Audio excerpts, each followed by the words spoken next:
આપણી સંકલ્પ ન્યૂઝ ચેનલને સબસ્ક્રાઇબ અને લાઇક કરો, બેલ આઇકન દબાવો જેથી આવનાર ન્યૂઝ અપડેટ્સની નોટિફિકેશન આપના મોબાઈલ પર સૌથી પહેલા પહોંચે. Like, subscribe and share the video. નમસ્કાર દર્શક મિત્રો, હું છું પૂજા પટેલ. સંકલ્પ ન્યૂઝમાં આપનું સ્વાગત છે. સમાચારની શરૂઆત કરતા પહેલા એક નજર આજના મુખ્ય સમાચાર પર. વલસાડના બ્રહ્મા વિસ્તારમાં એક જ રાતમાં 5 મકાનોના તાળા તૂટતા પોલીસે 2 રીઢા આરોપીને ઝડપી પાડ્યા. દિવસમાં બંધ મકાનોની રેકી કરતા અને રાત્રે તક શોધીને તાળા તોડી હાથ ફેરો કરી ફરાર થઈ જતા હતા. મહારાષ્ટ્ર અને ગુજરાતમાં તરખાટ મચાવનાર આંતરરાજ્ય ગેંગના વિવિધ ગુનામાં સંડોવાયેલા આરોપીને પોલીસે દબોચ્યા.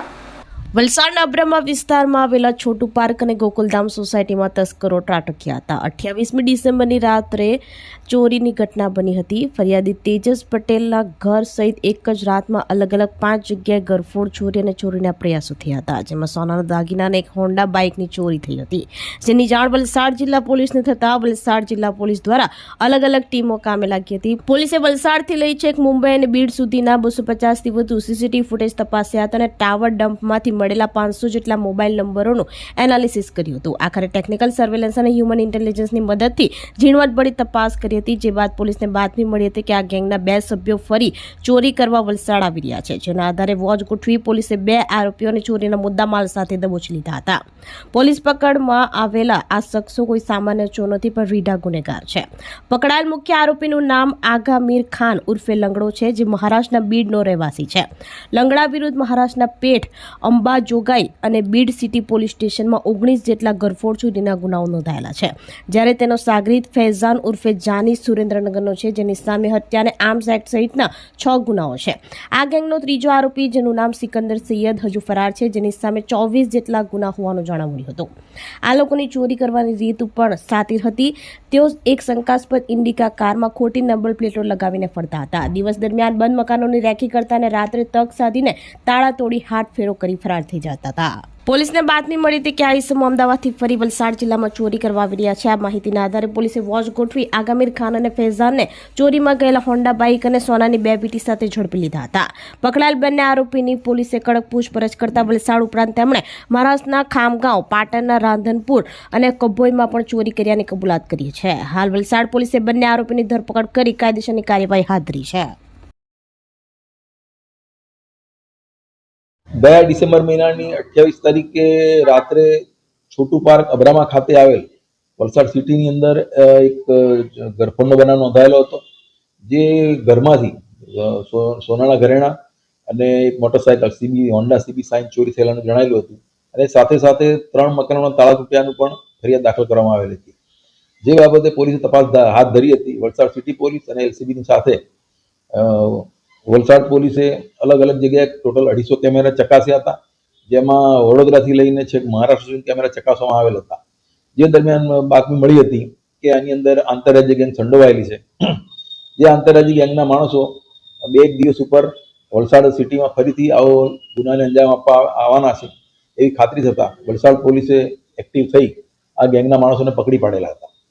આ ગેંગના માણસોને પકડી પાડતા એની પાસે સોનાની 2 વીંટી અને જે મોટરસાયકલ ચોરીમાં ગયું હતું એ હાલમાં કબજે લેવામાં આવેલું છે, અને એની પૂછપરછ દરમિયાન એક અન્ય આરોપી પણ સંડોવાયેલો છે, જે પણ મહારાષ્ટ્રનો છે, જેથી પકડવાનો હાલમાં બાકી છે. આ લોકો પહેલા એક ગાડી લઈને મહારાષ્ટ્રથી ગુજરાતમાં આવતા હતા અને અલગ અલગ જગ્યાએ લોકેશન નક્કી કરતા હતા, અને લોકેશન ટાર્ગેટ થઈ જાય પછી 2 કે 3 દિવસ પછી એ જે ગાડી લઈને આવેલા હતા એ જ ગાડીનો નંબર બદલીને ડુપ્લિકેટ નંબર લગાવીને આવતા હતા અને ચોરીને અંજામ આપતા હતા. અને આ જે આરોપીઓ છે એમાં જે પકડાયેલો આરોપી છે એ આગા મીર કરીને છે, જેની પર ગુજરાત અને મહારાષ્ટ્રના કુલ 19 ગુના દાખલ થયેલા છે. બીજો જે આરોપી ફૈઝાન કરીને સુરેન્દ્રનગરનો છે, એની પર 6 ગુના દાખલ થયેલા છે, અને ત્રીજો જે વોન્ટેડ આરોપી છે એની પર મહારાષ્ટ્રમાં 24 ગુના દાખલ થયાનું હાલ સુધી તપાસમાં ખુલેલું છે. એ લોકો મકાને ટાર્ગેટ કરતા હતા અને રાત્રે જ્યારે ચોરી કરીને પહેલા ઊંધા હાઈવે ઉપર જતા હતા, જેથી પોલીસ ગેરમાર્ગો દરમિયાન ફરી પાછા એ લોકો મહારાષ્ટ્ર ખાતે જતા રહેતા હતા. મુંબઈ અમદાવાદ હાઈવે પર મહારાષ્ટ્રના ચારોડી પાસે કમ્યુનિસ્ટ પાર્ટીનો પગપાળા લોંગ માર્ચ માટે લોકો એકત્ર. 15,000 જેટલા લોકો જોડાય તેવી શક્યતાને લઈ પ્રશાસન દ્વારા રૂટો ડાયવર્ટ કરી ભારે વાહનો પર પ્રતિબંધ મૂક્યો. મુંબઈ અમદાવાદ હાઈવે પર મહારાષ્ટ્રના ચારોટી પાસે કમ્યુનિસ્ટ પાર્ટીનો પગપાળા લોંગ માર્ચ માટે લોકો ભેગા થઈ રહ્યા છે. 2 દિવસ માટે મુંબઈ અમદાવાદ હાઈવે પર ટ્રાફિક જામની મોટી અસર જોવા મળી શકે છે. જંગલ જમીન જળ બચાવવાના આંદોલન સાથે સરકાર સામે કમ્યુનિસ્ટ પાર્ટીએ અવાજ બુલંદ કર્યો છે. આશરે 10 થી 15 હજાર લોકો આ પગપાળા માર્ચમાં જોડાય તેવી શક્યતા છે, જેને જોતા મહારાષ્ટ્ર પ્રશાસન દ્વારા મુંબઈ અમદાવાદના રૂટો ડાયવર્ટ કર્યા છે. ભારે વાહનો પર રાત્રે 10 વાગ્યા સુધી પ્રતિબંધ મૂક્યો છે. હાલ કડક પોલીસ બંદોબસ્ત અહીં ગોઠવી અતિ આવશ્યક સેવાઓ અને નાના વાહનો માટે માર્ગ ખુલ્લો રહે તેવી વ્યવસ્થા ઊભી કરવામાં આવી છે.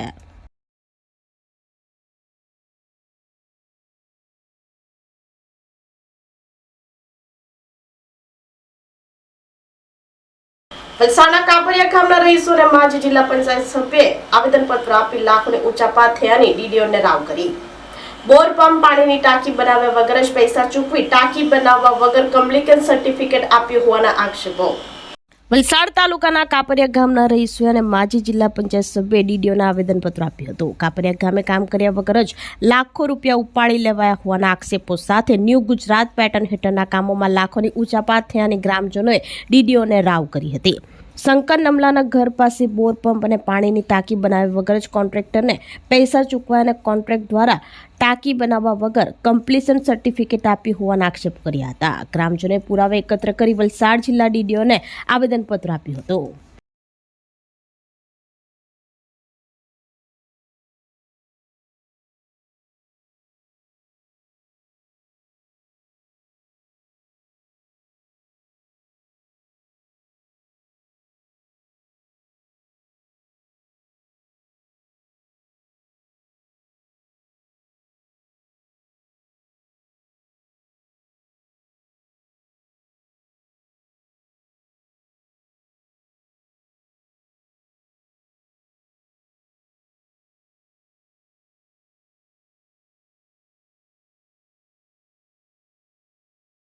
હું માજી જિલ્લા પંચાયત સભ્ય કલવાડા જયશ્રીબેન પટેલ.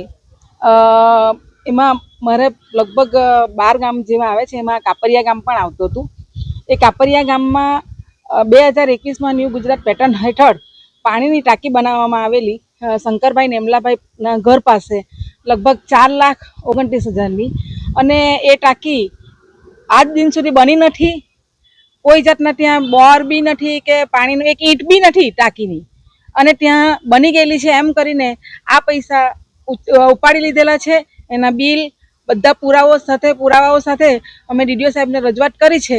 જોઈએ છે હવે આ ભ્રષ્ટાચાર ડીડીઓ સાહેબ ખુલ્લો કરે છે કે નહીં કરે. એ લગભગ 4,29,000 રૂપિયાની રકમની જેટલી એ ટાંકી હતી. હવે તો અસંખ્ય ભ્રષ્ટાચાર આ સરકારમાં, પણ કોઈ કરતું નથી. જે ઉજાગર કરે તેને દબાવી દેવામાં આવે.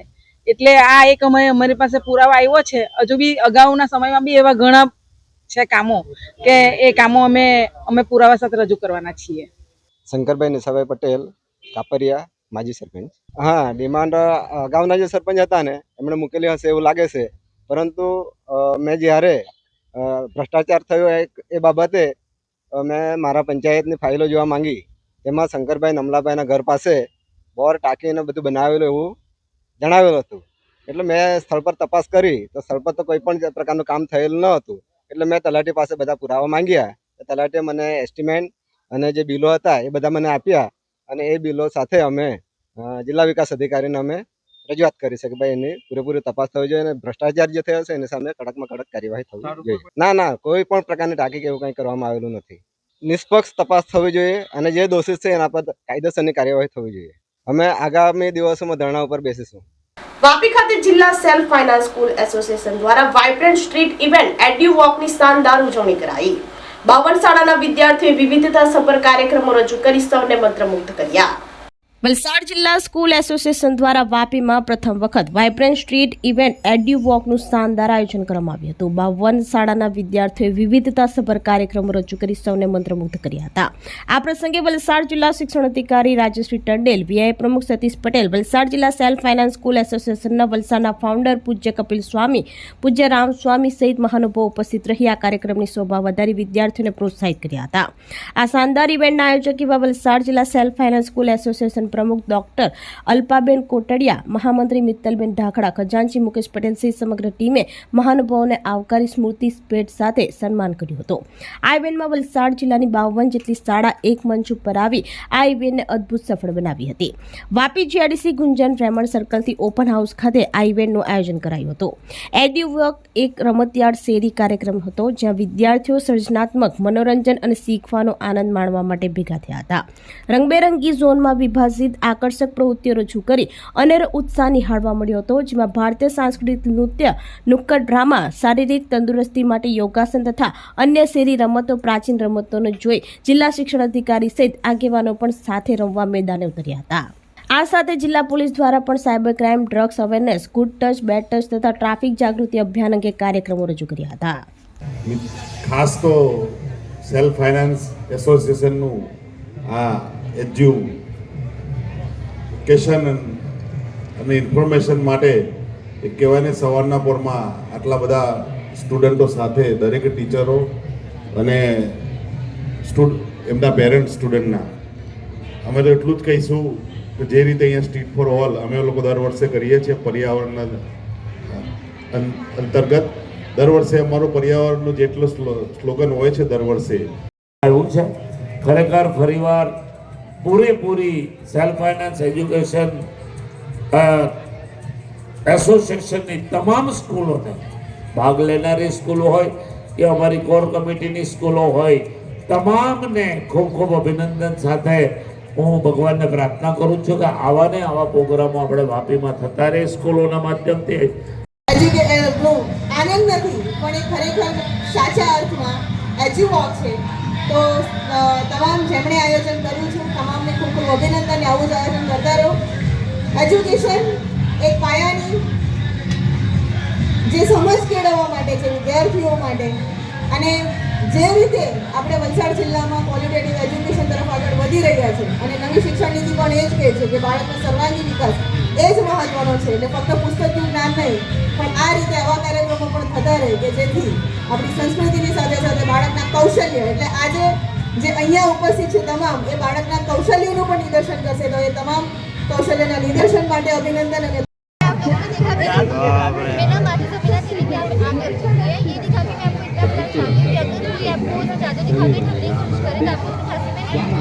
વલસાડના ભગત કોસ્ટલ હાઈવે પર પલટી મારેલ કારમાં દારૂ મળી આવતા લોકોએ લૂંટ ચલાવી. વલસાડ તાલુકાના ભગોદ ગામ નજીક કોસ્ટલ હાઈવે પર કાર પલટી મારતા કારમાંથી દારૂનો જથ્થો મળી આવ્યો હતો. કોસ્ટલ હાઈવે પરથી પસાર થતા લોકોએ દારૂની લૂંટ ચલાવી હોવાનું જાણવા મળ્યું હતું. ઘટનાને લઈ રૂરલ પોલીસે તપાસ હાથ ધરી છે. કારમાંથી કુલ 5,900નો દારૂ સ્થળ ઉપરથી મળી આવ્યો હતો. હાલ સમગ્ર મામલે વલસાડ પોલીસે ફરિયાદ નોંધી આગળની કાર્યવાહી હાથ ધરી હતી.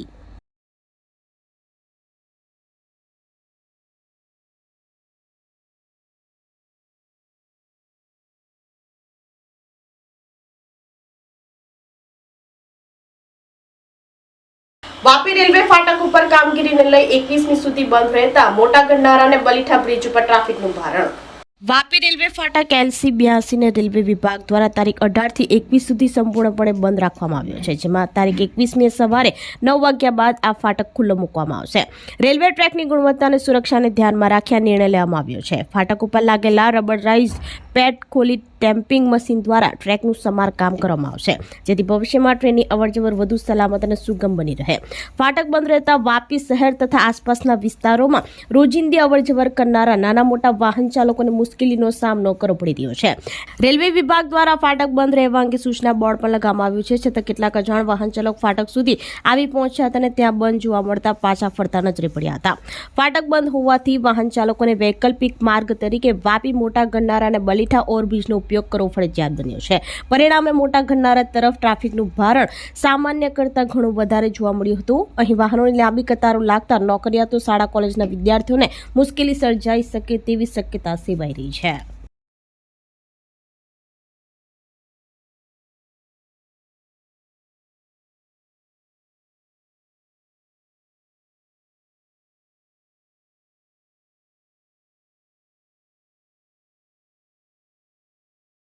તો આ હતા સમાચારો. નવા સમાચારો સાથે કાલે ફરી મળીશું. નમસ્કાર.